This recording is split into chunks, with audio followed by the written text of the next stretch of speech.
Welcome to Swallow the Gap, the podcast that delves into the critical world of dysphagia practice and education. I'm your host, Dr. Tim Stockdale, and I'm thrilled to have you join us for conversations aiming to bridge gaps in understanding, knowledge, and implementation surrounding dysphagia intervention. We will be a force for change by inspiring critical thinking, facilitating discussion, and promoting professional development. Swallow the Gap is here to discuss, inform, inspire, and connect you with a vibrant community who is dedicated to making positive change. Together, we'll unpack challenges and be open about our own struggles and work to bridge gaps in our field that impact the lives of those living with swallowing difficulties. Our opinions should not be taken to represent our employers or the groups with whom we associate. Nothing we say is legal advice, and nothing should be taken without scrutiny. While we strive for accuracy, we do not imply perfection. We value diversity in backgrounds and opinions, so our guests will not always reflect what we believe. In fact, we may change our minds on topics as we learn, because this is how progress is made. Through discussion, critical thinking, and open minds, we serve as catalysts for advancement in medically focused speech-language pathology.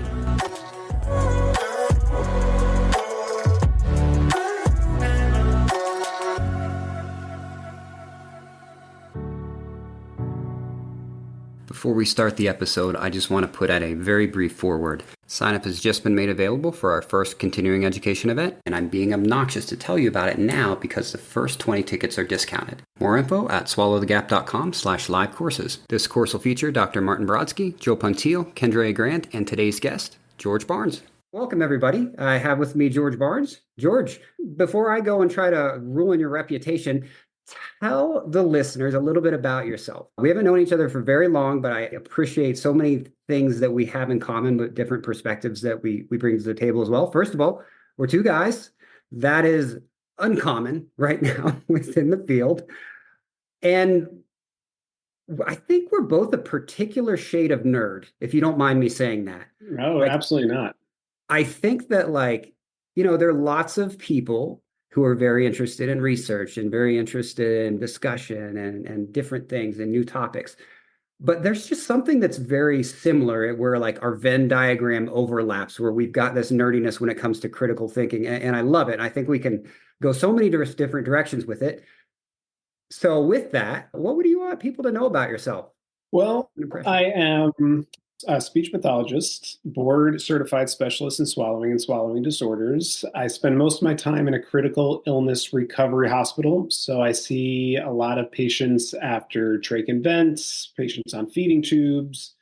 And so, number one, the greatest joy in my life is, aside from my family, is giving people the pleasure of eating and speaking again. And I get that opportunity each and every day in the critical illness recovery hospital setting. So I love it.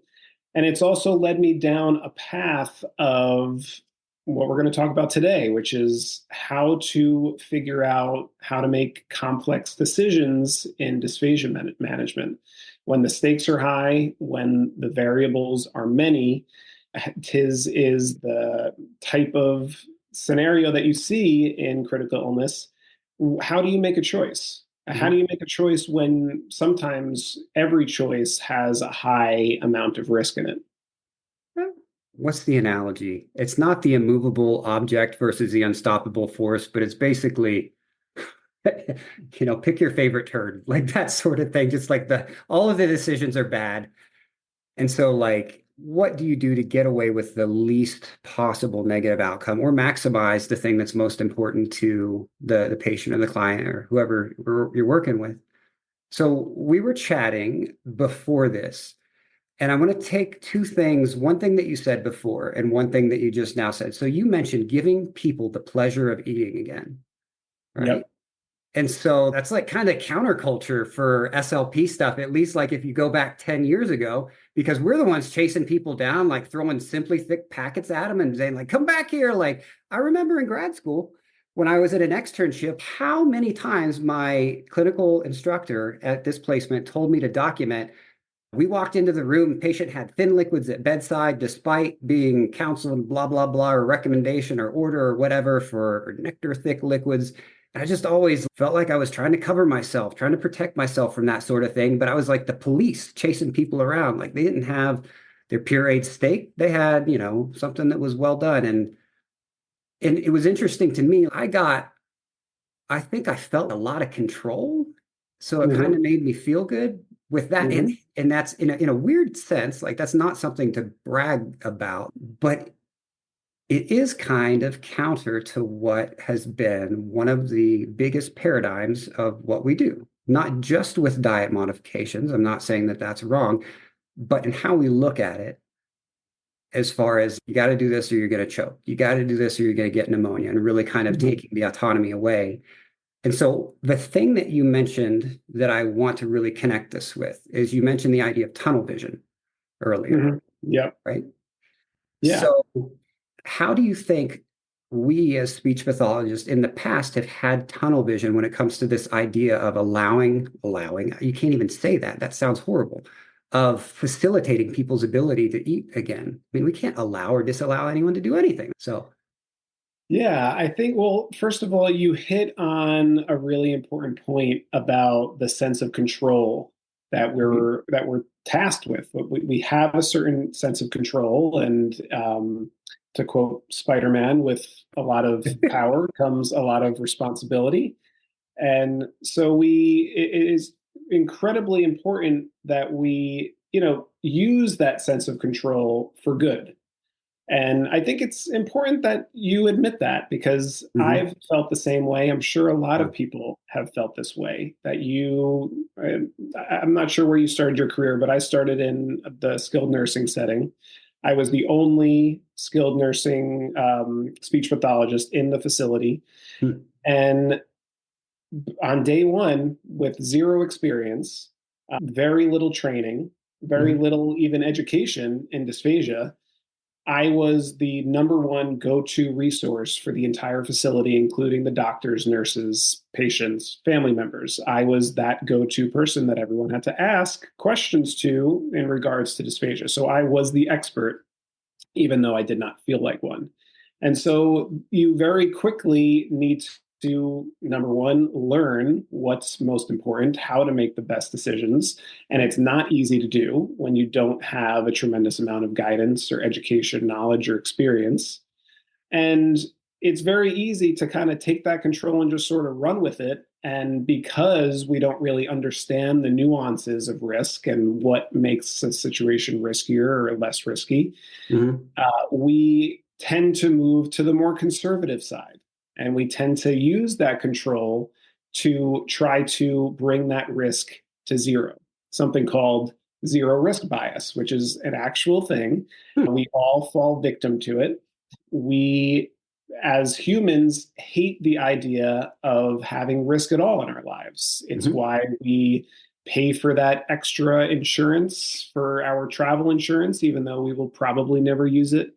It's why we love guarantees. I feel Uh, personally targeted, George. yeah, it's Did you true. dig up I some mean, dirt on me before this? trust me, you're not the only one. But the point is, it extends to dysphagia management, particularly with aspiration. We want to not only minimize the risk, we want to eliminate the risk of aspiration, Yeah. which not only is impossible, it is counterproductive. And what it leads to is draconian measures to do whatever it is at all costs Mhm. to eliminate the risk of aspiration, even though it's impossible. And what it often leads to is more harm than good. All right. At risk of talking about the Dunning-Kruger every single episode, it's very interesting. But I'm looking at this like you were thrown into this situation. You were a clinical fellow at this point, I assume. Yes. Okay.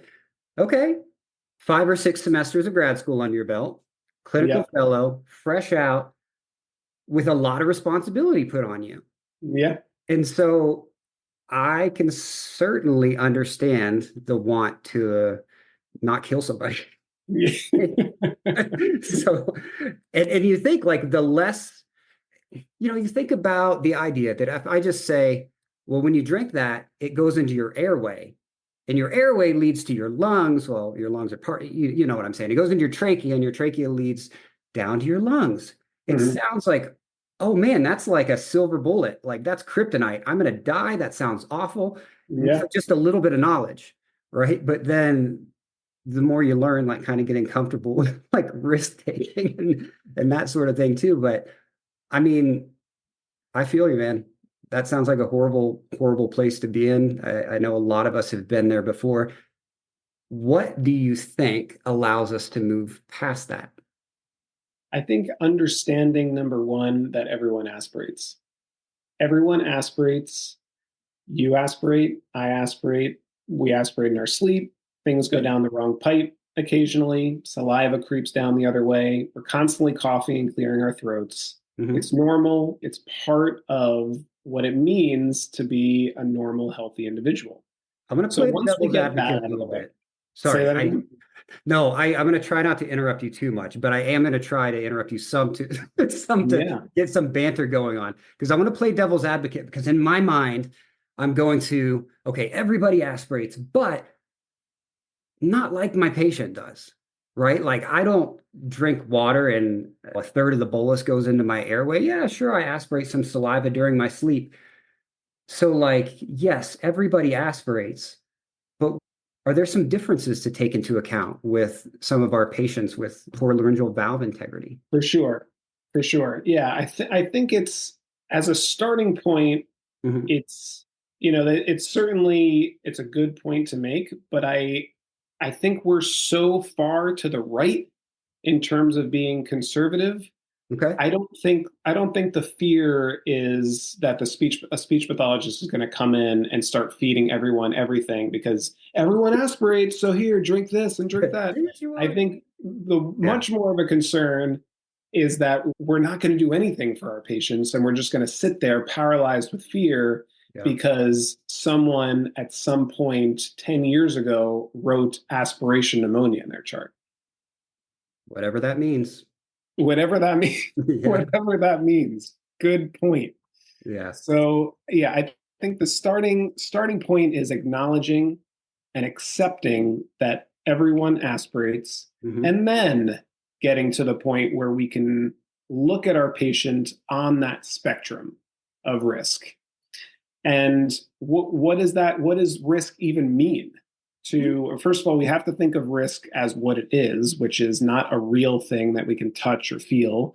It Okay. is totally theoretical. It's something that is constantly moving from day to day. It's constantly dependent on the patient's willingness to accept certain risk factors, willingness to what their preferences, what their expectations are, what's most valuable to them, Mhm. what's acceptable to them. So that makes things complicated, but it also gives us a lot of room and flexibility to kind of work with the patient and figure out how, going to the beginning, Mhm. how we can provide the most meaning to their life through food and liquid, whatever's most meaningful to them, what's most pleasurable to them. Okay. All right. I'd like to come back to this idea of risk a little bit more. There was an experience that I had in, so after I had done a clinical fellowship and I was incredibly fortunate, like I would have moved across the country to get an acute care clinical fellowship, and I ended up getting one that was only an hour away. I mean, still pain in the neck to do that, but insanely fortunate. But this was right after that. I moved to a different place and I was working in multiple facilities per diem or PRN, whatever, just as they needed me, as I was available. And so in one of these facilities, let me kind of back up for a second of why it's relevant that I was working in a lot of different places because I was exposed to a lot of different things, right? And when we're not well calibrated, which not as a personal criticism to anybody, but just kind of as a reflection of our profession to some constraints we've been forced to work in about not getting enough dysphagia education, not getting enough training and critical thinking, and a number of things that we were challenged in our ability to calibrate with what is really evidence-based in our intervention. I mean, we throw out the word evidence-based, and no one's going to say, "Oh, I'm not evidence-based," whatever. But when you go, and I think you really see this when you work at multiple places and you see the varying opinions that people have that aren't necessarily well-founded. I mean, maybe not. And again, not to be critical, just kind of speaking from at least my own observation. So there was this patient I saw, and I used this at the beginning of the first dysphagia class that I teach to help people get like a big picture perspective. It's called The Case of Miss R. And I was trying to find that without also getting too distracted. But I'll try to find it later. But anyway, the idea is this individual, she didn't even speak the primary language where we were. So she's limited in her ability to advocate for herself, and her family as well was in that situation. And so not just that, but she had a urinary tract infection.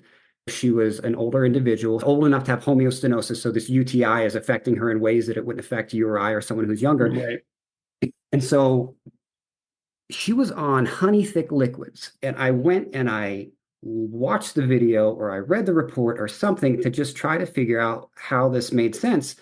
And long story short is I couldn't figure it out. It didn't make sense. Not that anymore I would ever really ever think that's okay. I'm going to caveat that a little bit.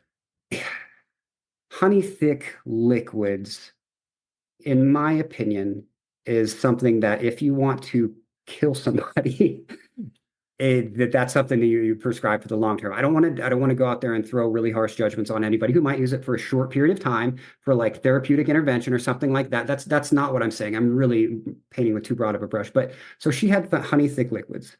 That was the recommendation that she was on. There wasn't real strong evidence to substantiate that recommendation, which was in that context more than a recommendation. It was what she was forced to do pretty much, or at least what she was scared into doing, or her family was scared into doing. But there was this phrase that was thrown out, this nebulous phrase, at risk, at risk. And I can't think about how many times I've seen it used. And like you said, it's very abstract. It's not that tangible. So I think when people see the term at risk, they're like, oh, I mean, there's a possibility that I'll get pneumonia and die, versus like, what should really constitute risk? And I'm thinking about the article that you came up with about this kind of math-based foundation to try to actually quantify it and have a weighted index. Yeah. Interestingly, I had a conversation with Ed Bice about this recently, and he doesn't even like using the word risk. So I sent him a blog that I wanted to publish, and I was, what do you think about this? Can you give me some of your insights, some of your feedback? And he's brilliant. And he's like, number one, stop using the word risk. It scares people. It's difficult to grasp. And when you're talking about food and liquid, it scares people away. It gives people the wrong impression. Would you say it has, especially when you're talking about something so theoretical? Yeah. Would you say within our context, how it's been used, that it may not even be the word itself, but it's the context that it's the context that we've at used risk, right? Yeah, the at risk. It's how it's been used so much that now it has this connotation that's beyond even just the intrinsic meaning of the word. Yeah. I think so, because in healthcare in general, and particularly in medical speech pathology, we often get stuck with black and white, pass or fail. Is this patient at risk or not at risk? Right. Severe risk or low risk? And when we pigeonhole ourselves like that, it totally takes away the opportunity to find out a unique solution for this unique patient. And I think maybe that is what Ed is getting at here, where it does sort of stick us in a corner, and it prevents us from having the flexibility to have these kinds of conversations in a safe place where we're talking about addressing someone's goals without getting too paralyzed by fear. That makes sense. That makes a lot of sense. I know this is really beyond the scope of what we're looking at right now within this podcast. And so before I forget about it, I think it would be a really good time to mention the course that you just put out, the Complex Decision Making and Dysphagia Management. I'll post a link in the description for this episode, but basically feasible, FEESIBLES, swallowsolutions.com/education. Yep. Complex Decision Making and Dysphagia Management. Does that go a little bit more in detail into some of this information, not just the biases and heuristics, but how you maybe make an educated decision? You weight things that you see and not just make it black and white? Yeah. Yeah, exactly. So I get into why having a more formal process for tackling decisions is important. Okay. I talk about how to recognize errors, how to be in a place where we can kind of reflect on our own ability to make good decisions in the moment, how to develop some approaches, some systematic, formal approaches that can minimize errors from occurring. And I use a case study where I kind of bring some of these theories to life and actually use some of these approaches so I can demonstrate them. Okay, cool. Yeah. So, and it's a 3-hour course, right? No, it's a little over an hour. Oh, I think I Yeah. was thinking of Three, you three sent me another. chapters. Go ahead. I'm sorry. Yes, it's three chapters, but it's short. It's only about an hour, short and Okay. sweet. Very cool. I must have been Yeah. thinking about another outline that you sent me. And Oh yes. Yeah, that the aspiration pneumonia one. yeah, yep. Yeah, that one's a little bit longer. Okay. Well, if y'all are interested in that one, and actually you're kind of honing it into a 1 hour thing, then that Yes. will I'll tell a little bit more about that later. But for right now, process the feasible swallow solutions website. I will post the link. And so I don't want to immediately mention like something that I'm offering right after something you're offering. Because whether Yeah. or not like I intended to, I don't people will be like, well, that jerk, you know. So I'm not going to go there. Caught myself. So anyway, Fair. um, okay. So when I'm looking at the word risk, how it's used in a Mhm. way that's very fear-inducing, that doesn't necessarily mean something that's empirical, at least how it's been used a lot in the past. And so it has gotten this negative connotation overall. We've used this word Yeah. where we shouldn't, perhaps. And so in my mind somewhere, I'm reminded of in our documentation, you'll do a clinical swallow evaluation. And I've been in systems where they say, okay, tell me about the dysphagia now. Is it mild? Is it moderate?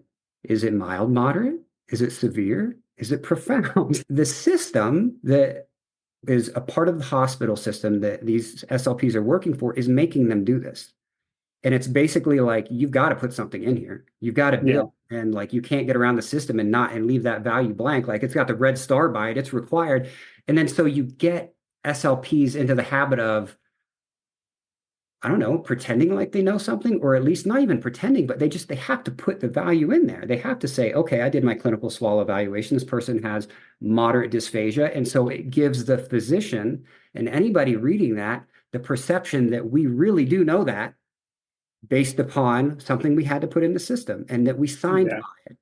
And so, and that of course isn't something that we can really know with a clinical evaluation, at least for pharyngeal and a whole lot of stuff that goes on in the mouth. But so I'm thinking, I guess maybe the parallel with this idea of risk, when we use it, it's almost like we use it, but do we know the connotation and what that implies to other people who read our reports when we write that in it? Yeah.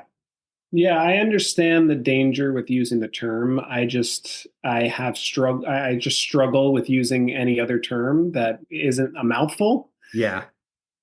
So I stick to using risk, but I would advise people to kind of use it sparingly and maybe trying not to use it with patients and family members, using it more as a Okay. theoretical thing for ourselves to Mhm. kind of figure out, where we are on the spectrum of Okay. risk, because there isn't just high risk and low risk situations. We're looking at and thinking of it in terms of 0 to 100 might be a better way to Yeah. look at it than mild, moderate, severe, or high, moderate, low. It gives us a little bit more space to see our patients and a little bit of flexibility to kind of utilize some of the most important variables in Mhm. there and even give ourselves ranges where we're thinking this patient might be this likely to from 60 to 80% likely to develop some sort of adverse reaction to our recommendation, or whether it be 10 to 20%.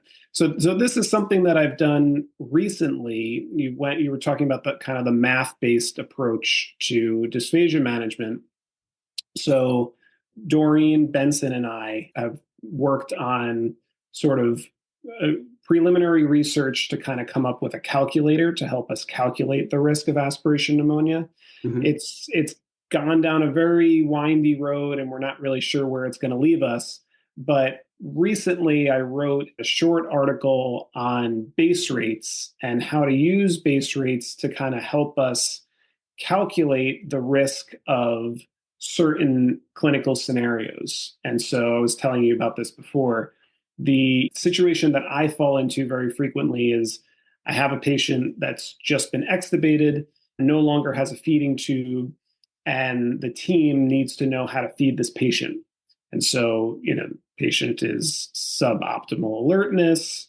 We're seeing clinical signs of dysphagia. We can't get an instrumental study right away. Mm-hmm. Patient needs vital medication, if not nutrition and hydration, very, very soon. Mm-hmm. It's already been a few days because they were extubated on a Friday. It's now a Sunday or Monday. Yeah. And so you're left with a series of not so good options, right? We talked about that before. How do you make that choice? And so one of the most effective ways is to try to quantify the risk of each one of these alternatives. Basically, two choices. You can think of others as well, but the two main choices would be PO intake or an NG tube. Let's keep this simple for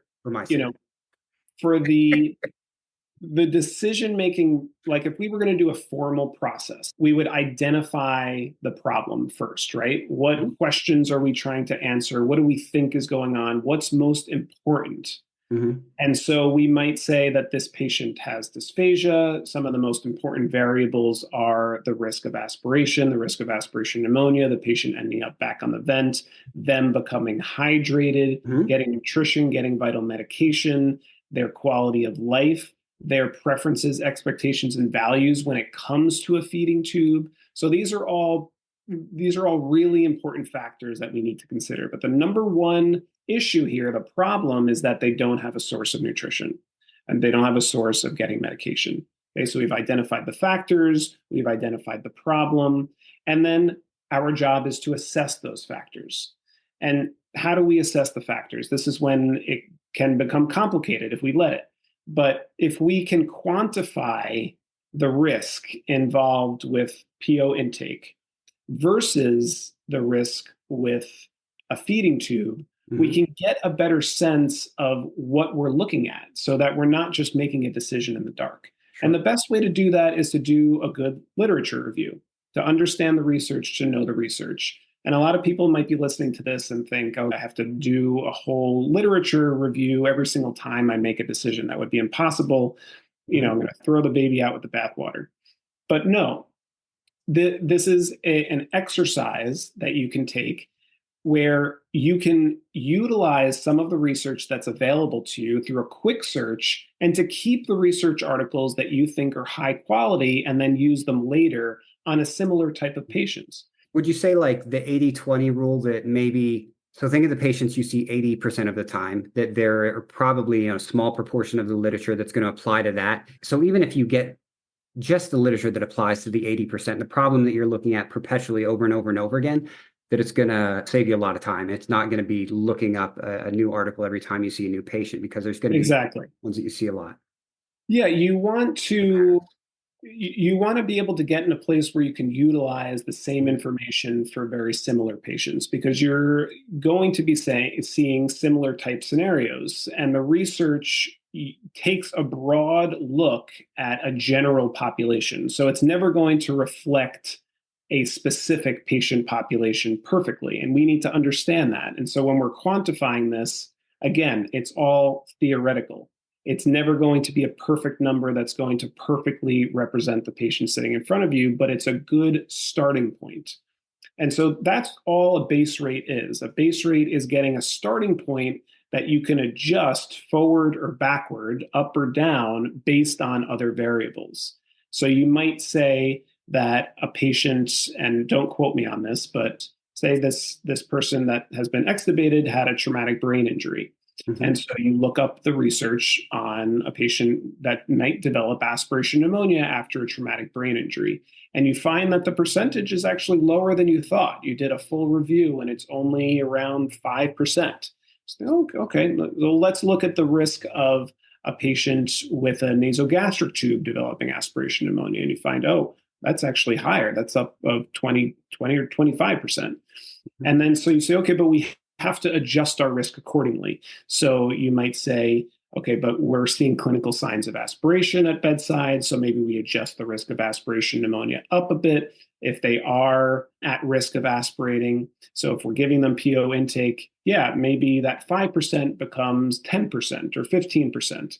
And then you can look at other research around a nasogastric tube. If they're agitated, if they're pulling at the tube, can it become dislodged? So on and so forth. So you can really go down the rabbit hole and really adjust that risk forward or backward, depending on the specific variables. But I think what's important is quantifying it to give you a starting point so that you can say, oh, wow, really just to put it into perspective, all the while knowing that, yes, this is not a perfect approach. It's not going to perfectly reflect this patient population. But what does the research tell us? Oh, well, it tells us that maybe intake at this point, even without an instrumental study, might provide us with a safer way forward than putting in a nasogastric tube. And sort of talking to the family and talking to the team about this, determining what vital medications need to be taken. So there's a lot of variables that go into this, but talking to the family, you may find that this family member or the patient themselves has no interest in a feeding tube. They've been extubated, they're ready to move forward with PO intake, and that's where they are. So that, moves us even closer to providing PO versus NG tube. So this is trying to steer us away from, oh, this patient has clinical signs of aspiration. We can't get an instrumental study, nasogastric tube, until we can get an instrumental study. Kind of takes us away from that default, right? We were talking about system 1 and system 2 thinking a bit beforehand. That system 1 reflexive thinking without thinking without really thinking. We might say, oh, nasogastric tube, that's what we do in this situation, right? That's what everyone does. But type 2 thinking, using our sort of slow thinking, where we develop a process and we're looking at things from a quantitative standpoint and thinking about it more systematically, might lead us to thinking about all of our alternatives and really digging deep into what our options are. There is a lot there, and there's a lot there that fascinates me, and there's a lot that I would love to follow and talk about more and more and more and more. Yeah. Backing up to, you're looking at with this patient, the quote unquote risks. Well, risks, they would be risks with a tube or without a tube. Yeah. And trying to get some sort of a way to begin making decisions. And so if you're just looking at those two things, and I'm sorry, I don't want to butcher your process. At the same time, I'm kind of talking about my understanding and how I'm integrating it with what I know. So feel free to correct me or let me know if I'm way off base in this. But so, you think about the Hallmark Sentinel, whatever article that, Langamore, 1998, Langamore et al. And so looking at all these things that correlate with pneumonia or supposedly aspiration pneumonia. So anyway, the idea, are you dependent on someone else for oral hygiene? Are you, do you have poor oral hygiene? And just all of these different things that you can look at within that article. So saying, hypothetically, this is a pretend number that is not true, but let's say patients with an NG tube are 2 times more likely to get aspiration pneumonia than patients without an NG tube. So you're looking at a correlation there. It's not necessarily a causal relationship, but it could be. Because maybe if you want to get deeper than that, patients with NG tubes are sick. And so if you're looking at people who are less sick, they're less likely to have an NG tube. And so patients with NG tubes are sick. So you can't say that they're more likely to get pneumonia because of the NG tube, because it might be the same underlying cause that has resulted in them having to have an NG tube for nutrition that results in them getting pneumonia too. So that sort of thing. But it is a starting point for sure. And so when you're layering on all these multiple variables, so what if, say, let's pretend an NG tube is 2 times the risk, and only having 3 teeth is times 10, and then being dependent on someone else for oral hygiene is times 6. And so then you meld these together, these variables that maybe were in isolation originally, and trying to apply that to one patient who is unique. And so it gets complicated. And how do we know how these things really interrelate to an outcome when you get beyond the sample specifically that was in the literature and try to transfer this with external validity from the article to our patient we're working with? Like it gets complicated, but I love that it's a starting, like it's a very good starting point, in my opinion, Yeah. to get us thinking about numbers and probability and outside of the box, just beyond the very intuitive, supposedly intuitive system one processing that, okay, let's go back to this decision. This patient had a traumatic brain injury. Their brain's not working like it should. With these cranial nerves are impacted, all these things are wrong. They have poor insight. They might be impulsive and take a big chug of water when we tell them to take small sips only. And so, of course, it makes sense. Take away their food, right? Take away their liquid, because that's the intuitive thing. If they're not drinking liquids, they're not going to aspirate. If they're not aspirating, they're not going to get pneumonia. But when you peel all the layers off of that and really dig into the numbers, then it becomes counterintuitive. The intuition that makes us think, well, obviously that's going to happen. It's like, well, why? Right? How do you know that? And so this gives us an empirical place to start. It is much area that we have to still cover to get something, I think, that is going to be able to be as ubiquitous and apply across the board. This is such a phenomenal starting point to me. Yeah. I love it. I really do. Yeah, I don't think it can be used as an exact science. I don't think it should be. Yeah. I think that instead it should be, the process itself. It's not taking the numbers as God and thinking, oh, this is, this study says this, so I have to go with this. Not a formula. Not a formula, not an algorithm. It's a process. It's a process that leads us towards more effective decision making. It's a process that allows us to see things broader, so that we're not doing the same things every time with the same patients, so that we are using the research to at least guide us in a direction that is evidence-based. There really are just so many layers to this. And I am going to blame you for not that I can't get quite as deep into this as I would like to. So everybody, just know that this is George's fault that I can't think, because take credit. He's waving, he's taking credit. Well, first of all, there are several things within them that is my fault why I can't think and be articulate in this episode. But the other thing is we're recording this at we started at 6:30 at night. I'm used to doing this at 9 in the morning while I'm fresh. And I never used to be a morning person, but now that I have kids, I have to be. And by this time of the day, I'm drained. And this stuff, also, it gets me really excited. So my limbic system's lighting up and makes my frontal brain not be able to think. And the last thing, and this is George's fault. So the people who I do podcasts with, I send out this thing to them in advance. And I'm like, how serious do you want this to be? Laid back and jovial on a scale of 1 to 10, a 1 being the most serious, a 10 being just let's just inhale helium and talk about how the vocal folds movement changes under gases that are less dense than the air around us. And so he picked an 8 or a 9 or something like that. So I'm just what, you picked a 9? Yeah. Is that unusual? Oh, extremely unusual. Everyone's a 5 or a 6. And so what you've done is you've given me permission to be the idiot that I really am. And now people have to listen to this. The cloak is off. There's no pretense. I'm wearing a hoodie right now instead of a dress shirt. But it's great. It's a real conversation. It's about stuff that's important. Hopefully people can stand to listen to me talk over you unintentionally. But I seriously I get really excited about this. I think it's fascinating and fun. And I'd love to talk about this more and more and more and more. We need to think of a follow-up episode. To be continued. To be continued. Sure. Yeah, we do kind of need to start wrapping it up. I really think for those who are interested, knowing where to look for more information. So there are not just this course that we mentioned earlier that George put out, but some other links that we can put in the description to where you can learn more and get more information. One thing that I would also, and I'm going to put in a plug for my course now. I waited 20 minutes. It's fair game. Or not my course. I call it my course. It's the course that people are nice enough to work with me to do.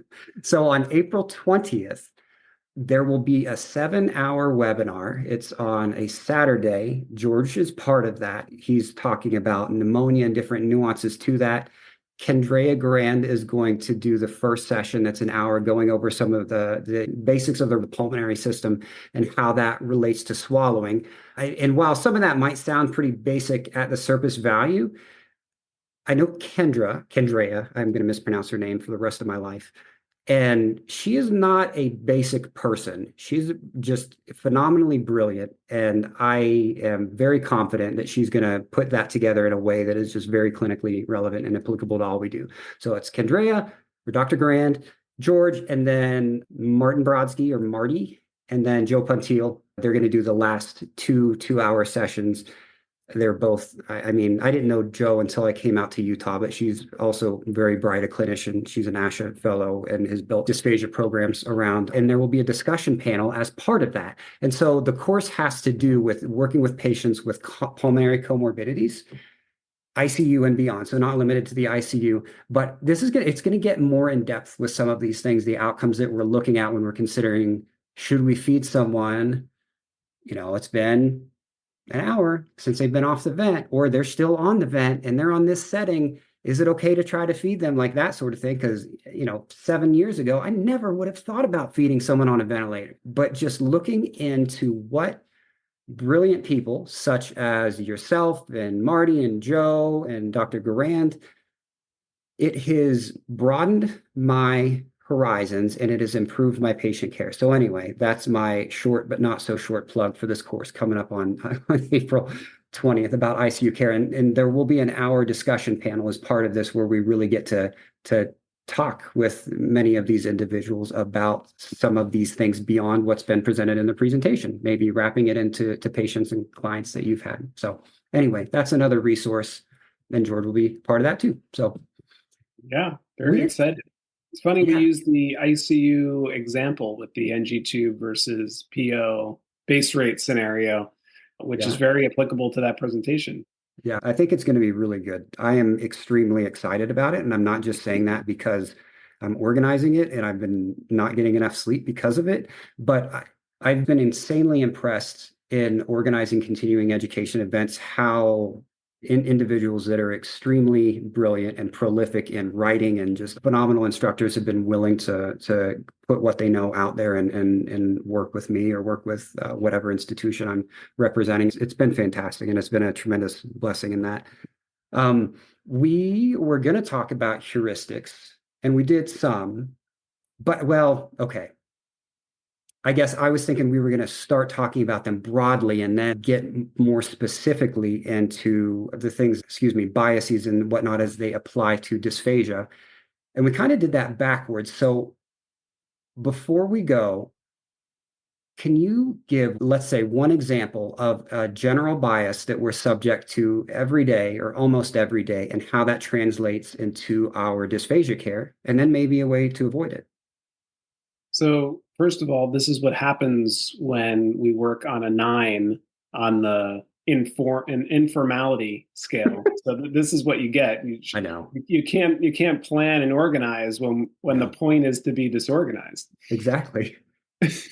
So yeah, I think that the most one that I think about the most is confirmation bias.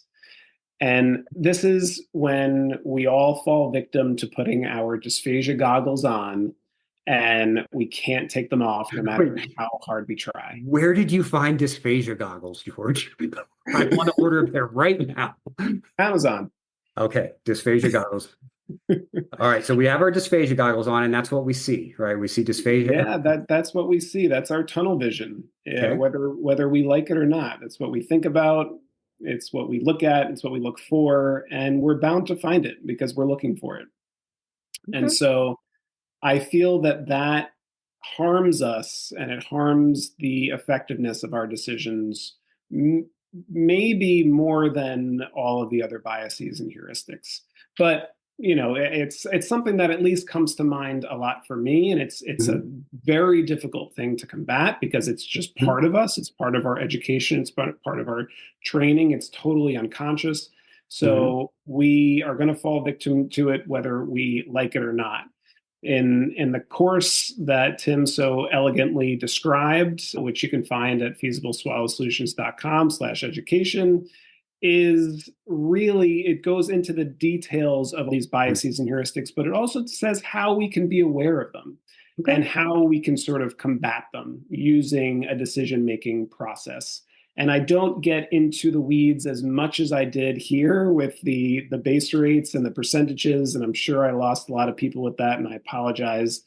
But the point is that we can develop a process to see things more clearly. Because oftentimes we're going in there and we're making decisions because it's the way that we've made decisions before, or because it's the way our supervisors have made decisions before. And I think that we can sort of develop a unique process that certainly works individually for specific patients based on their unique needs. So getting away from that reflexive decision making that is so plagued by these biases and heuristics, and moving towards something that is a little bit more involved, but not so much that it's so cumbersome that we can't do it, but just enough that we can look at the most important variables and really make the best decisions possible for our patients. And I do think that this process moves us away from that conservative decision making where we're being too severe and too strict in our recommendations, and towards something that focuses a lot more on the patient-centered, and much more flexible towards their goals. Well, and away from this idea of tunnel vision, because tunnel vision, we're just focused on aspiration and what that may cause versus the quality of life of the patient, them getting their heart medication, right? I mean, stuff like that is also, debatably pretty important, right? And pretty important, debatably. I mean, but to each their own. But so back to tunnel vision. I like how that it broadens our perspective and it forces us to think out of the intuitive way that we've been trained to. Let me kind of end this with my analogy. So imagine, for those of you who have watched The Office, this is me talking, but transpose Kevin from The Office's voice on here, how he he really dumbs things down in his own thinking. So bias, I'm sorry, I can't even talk. Look what you've done. So biases, I mean, we all have them. It doesn't help anybody to pretend like they're not there. So all that we can do, at least to start, is try to recognize what ours are, and then to try to put ourselves in check to think around them. And so this is my analogy, and that was a gross oversimplification, but my analogy is I have the worst sweet tooth in the world.